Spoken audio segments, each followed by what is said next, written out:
విద్యా సంస్థల్లో మత ప్రచారంపై భారతీయ జనతా పార్టీ తీవ్ర ఆగ్రహం వ్యక్తం చేసింది.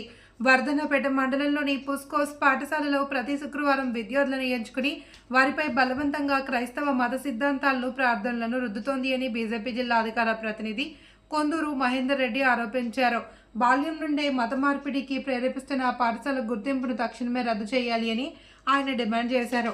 ఈ అంశాన్ని ఇప్పటికే జిల్లా విద్యాశాఖ అధికారుల దృష్టికి తీసుకువెళ్లామని, రాష్ట్ర కేంద్ర విద్యాశాఖ కార్యదర్శులకు కూడా ఫిర్యాదు చేస్తామని ఆయన తెలిపారు.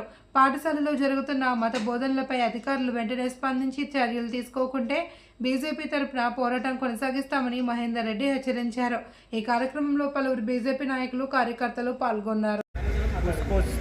విద్యా సంస్థ క్రైస్తవ మత బోధనలు చేస్తూ విద్యార్థులను బలవంతంగా వారిపై క్రైస్తవ మత విధానాలను రుద్దడానికి ప్రయత్నిస్తూ విద్యార్థుల భవిష్యత్తుపై చేసే విధంగా ప్రయత్నం చేస్తూ ఉన్నది. కాబట్టి పుస్కోస్ విద్యా సంస్థపై వెంటనే అధికారులు, జిల్లా అధికారులు, మండలాధికారులు స్పందించి వెంటనే చర్య తీసుకోవాలి. లేదంటే భారతీయ జనతా పార్టీ తరఫున ఫ్యూచర్లో పాఠశాలపై భారీ ఎత్తున పోరాటం సాగిస్తూ ఉన్నామని తెలుపుతున్నాం.